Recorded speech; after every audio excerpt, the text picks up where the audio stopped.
I watched my best friend's life crumble when his wife, the one he trusted most, cheated on him with her own cousin. He was the backbone of their home, working tirelessly at 3 jobs, never suspecting the betrayal. I stood by as he tried to leave, witnessing a scene of raw humiliation and abuse right at his doorstep. Now, with hidden recordings as his only proof, his shattered reality serves as a stark reminder of deception's true cost. I never thought betrayal could cut so deep, until I witnessed what my best friend went through. He had always been the rock of his household, handling every expense and responsibility on his own. Yet behind closed doors, his wife was living a double life. I remember the day he confided in me. He told me she'd been sneaking around, meeting, secretly, not just with some random stranger, but with someone he'd never have suspected, her own cousin. He explained that their encounters had been carefully hidden. The two would meet under the guise of family gatherings, and over time, their meetings turned into something much more than innocent flirtation. My friend had managed to gather proof, audio, recordings captured with a hidden phone, that exposed their secret conversations. Listening to those recordings, I heard a mix of crude banter and misplaced affection that shattered any illusion he once had. What struck me the most was the betrayal in the details. Here was a man who had worked tirelessly, juggling multiple jobs, just to keep his family afloat. And all the while, the woman he trusted most was eroding the very foundation of their life, together. That moment marked the beginning of a trap, a slow, insidious buildup of deceit that would soon spiral into something far more painful. Hearing his story, I realized that the betrayal wasn't just about infidelity. It was about the quiet dismantling of a man's dignity by someone who was supposed to be his partner. It was the day everything changed, when trust turned to suspicion, and love transformed into a painful lesson about the true cost of deception. It had been weeks since he discovered the truth, and the weight of it all was breaking him down. That day, when he asked me to come with him, there was something different in his voice, a sense of finality, as if he had already resigned to the idea that his life was about to change forever. He looked exhausted, barely holding himself together after working countless hours in a daze. Yet in all that time, he had been trying to find the right moment to break free, to escape the trap that he found himself in. The lease on the house they had rented together was up for renewal in 2 months, and in a twisted way, it seemed like the perfect moment to cut ties completely. The thought of her, the woman he had loved and supported through everything, having cheated on him with someone so close, was almost too much to bear. But more than that, it was the realization that her manipulations didn't just stop at infidelity.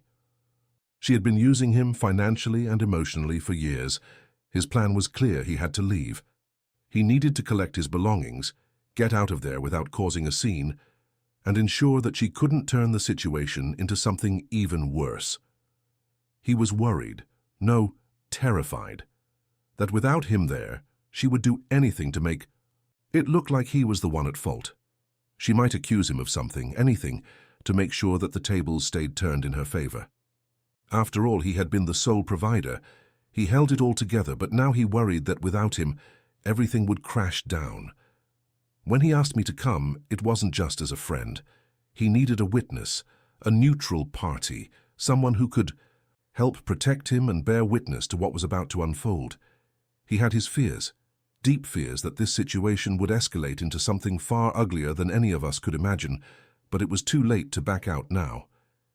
He explained that, for the first time in years, he felt like he was invisible, as though all that mattered to her was her next thrill, her next lie, her next deceit.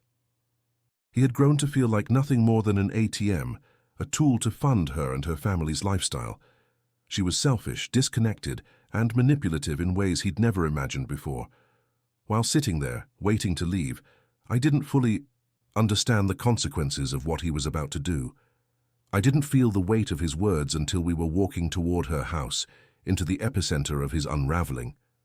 Had I known, maybe I wouldn't have been so calm. Maybe I would have tried to talk him out of it, but I didn't. And as we pulled up outside her place, I could feel the tension in the air. It was thicker than anything I had ever experienced. As we walked through the door, nothing could have prepared us for what we were about to face. We arrived at the house, and the weight of what was about to happen settled on us. I remember him walking up the steps first, his back straight, even though I could tell the exhaustion was hitting him hard. He didn't look back as he opened the door, as if what was inside was something he had already accepted he had to face. I followed behind, unsure of what to expect next. She was there, of course. She always was. But this time the atmosphere felt different. The tension in the air was thick, almost like something was going to snap. I stood quietly in the background as he began gathering his things, clothes, books, the small items that made the house his home. But she didn't just stand there and watch. No, she wasted no time launching into him with everything she had. "You're nothing. You're worthless," she screamed. It was honestly like a switch had been flipped. This wasn't the woman he had loved, at least not anymore. I hadn't seen her like this before, not with this kind of venom. Her words flowed non-stop, each insult sharper than the one before. The kind of language that would have made any man, any human being, snap. But not him. He didn't say a word. He just shoved more things into his bag and kept working silently, his eyes focused, calm in a way that only made the situation feel weirder, out of place almost, a calm before a storm. I'd never seen anything like that. It struck me how controlled he was, even though it was clear he was seething inside. For years he'd put up with this, silently suffering, always pushing through. Now he was just doing what had to be done, collecting his life in a bag while being verbally destroyed. There was something sad in how he just let it all happen. She kept on yelling, cursing him in ways that made me feel uncomfortable, and for a brief moment, I wanted to say something back to her, tell her to stop. But I didn't. I couldn't. Then, as he finished packing his things, it happened. She saw he was almost done, and for the first time it was as if she realized she was losing control of him. Without warning, she spit on his face. It was deliberate, confident, the final insult to push him into action. She stepped closer to him, challenging him to do something, anything, to defend himself. Because that's what this was about, wasn't it? She wanted a fight, wanted him to break, but he stayed quiet. He didn't react. Still, she didn't stop. No. She continued with the spat, as if it was the only way she could feel in charge now that she was losing her grip on him. As soon as he picked up the last of his things, it was clear she wasn't done. Her anger had morphed into something unmistakable, pure, raw violence. She wasn't just trying to hurt him with words anymore. She was trying to break him physically, push him to a point where he would snap. Within moments, she had moved so close to him that I could feel the tension fill the air.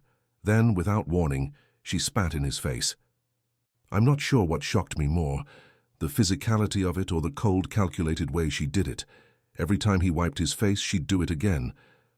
There was a kind of twisted satisfaction in her eyes, like she was daring him to react, to fight back, but he didn't. Then she punched him hard. He winced but said nothing. She followed with a vicious slap to his cheek, and when he didn't flinch, she scratched his arm, leaving red marks. Every strike was calculated, every word, a jab meant to break him down just a little more. I could feel the heat of the moment, the desperation in her attempts to provoke him, but he stayed completely still, almost eerily composed. She shouted at him, screamed things he didn't deserve to hear, but through it all his silence was deafening.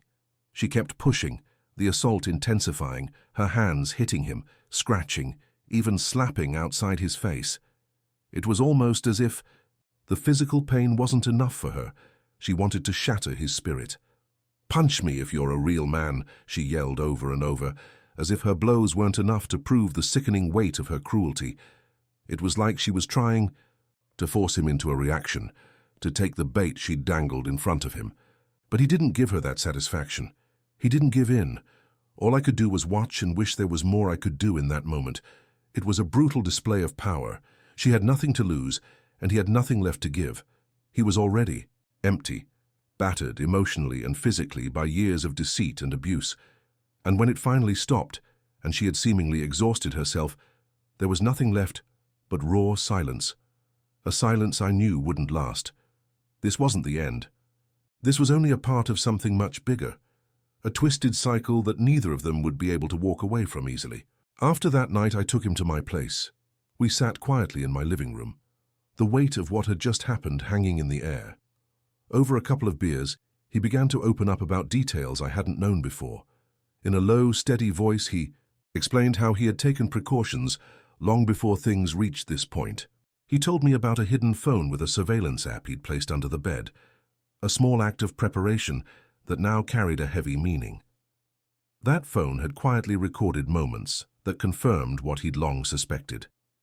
Beyond the violent confrontation, it captured the abusive tone and the disturbing conversations between her and her cousin during previous encounters. Listening to him, I realized that these recordings were more than just evidence. They were a silent chronicle of months of deception and hurt. In the silence that followed, I could feel the truth settling between us. Even without words, the recordings spoke volumes about the betrayal and abuse he had endured. That night, in the quiet aftermath, we both understood that the evidence he held was a painful reminder of a reality he couldn't escape, a reality that was now sealed in recordings, leaving him with proof and a resolve to confront a future built on a shattered past.